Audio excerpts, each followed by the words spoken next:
Welcome back to the channel, where we uncover stories of betrayal, secrets, and quiet revenge.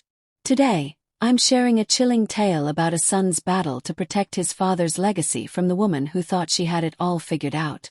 It's a story about trust, patience, and the sharp edge of justice that cuts deeper than any blade. If you're ready to hear a real-life game of wills, stay tuned. I can still picture her face. The smug, practiced smile that never quite reached her eyes. Her perfectly manicured nails drummed rhythmically on the polished mahogany table, like she was already counting her winnings. When the lawyer finally opened the will, she didn't even glance at me. She didn't need to. In her mind, the game was already won. 5 months earlier, when my father married Claire, I wanted to believe she genuinely loved him. Claire was young, striking, with a laugh that seemed to fill the lonely house after Mom's passing. Dad was a brilliant man, but solitude had weighed heavily on him. Maybe Claire could bring him some happiness, I thought. Maybe she could heal the cracks left behind. She called me Buddy, bought me a watch for my college graduation, made Sunday dinners, lasagna, even though she said she hated cooking. I let her in perhaps too easily. Looking back, I should have known better. At first, the signs were subtle. She'd forget to tell me about family gatherings. One day, I came home to find the locks had been changed without a word. Dad began echoing Claire's phrases, little digs about how I was still finding my way in life. Then came the night I overheard her on the phone. She wasn't whispering, she didn't need to. Once he's gone, it's all mine. The kid won't get a sniff. That's how we planned it. I stood frozen in the hallway, fingers digging into the wall until they ached.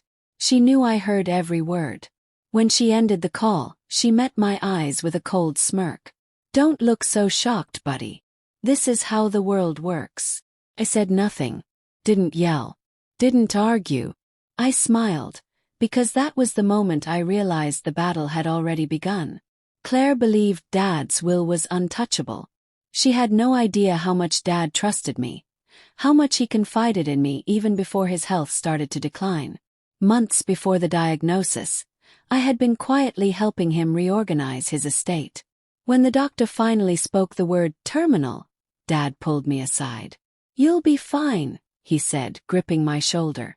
"She's not as clever as she thinks."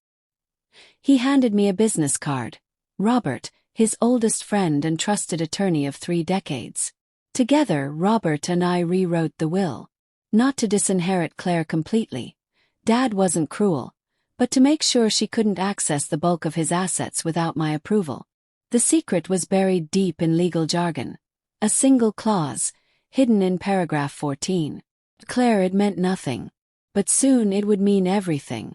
When Dad passed, Claire didn't shed a tear. She dressed in black, but her smile never faded through the funeral service. By the 3rd day, she was already meeting with a real estate agent, talking about liquidating his properties. She even cornered me in the kitchen one afternoon. "Don't bother showing up for the will reading," she sneered. "You're not in it." I looked her dead in the eyes. "I'll be there." She laughed like I'd just told the world's funniest joke. The day of the will reading, the lawyer's office smelled of aged leather and dusty paper. Robert sat at the head of the table, glasses perched low on his nose. Claire was beside him, draped in sleek black silk, playing the queen awaiting her crown. The first parts were predictable: donations to charities, gifts to long-serving staff. Then Robert cleared his throat. "To my son, I leave full controlling interest in the Winston Trust, including all accounts, assets and properties," he said, pausing to adjust his glasses, "with the exception of the residence at 18 Maple Drive, and a living stipend of $100,000 per year, which I leave to my wife Claire." Claire's head whipped toward him, eyes narrowing. "That's it," she snapped. Robert's lips curved in a small, knowing smile. Per paragraph 14, any sale, lease or transfer of trust assets requires the sole consent of your stepson. Without his written approval, you cannot liquidate or encumber any property within the trust. Her mouth opened, but no words came out. Then she turned to me, eyes cold and sharp. "You planned this." I leaned back, calm and collected. No, Claire. Dad did. I just made sure it was airtight. She tried to hide her frustration, claiming she didn't care. But over the next months, I watched her unravel. How she wilted when her credit cards were declined, because the joint accounts were locked inside the trust. How the brokers stopped returning her calls when they realized she had no authority to sell. The best part. I let her stay in the house. I let her feel secure. Then, when she tried to rent out the guest wing for cash, without my consent, I invoked the clause. I sold the house, legally, without her approval.